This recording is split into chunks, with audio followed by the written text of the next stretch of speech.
Praise the lord. ఈరోజు దేవుని వాగ్దానము. మీ హృదయములు తెప్పరిల్లి నిత్యము బ్రతుకును. కీర్తనలు 22వ కీర్తన 26వ వచనము. ఆమెన్.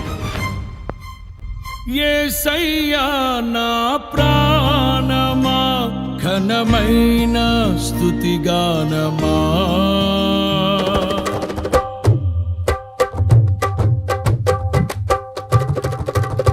యేసయ్యా నా ప్రాణమా, ఘనమైన స్తుతిగానమా.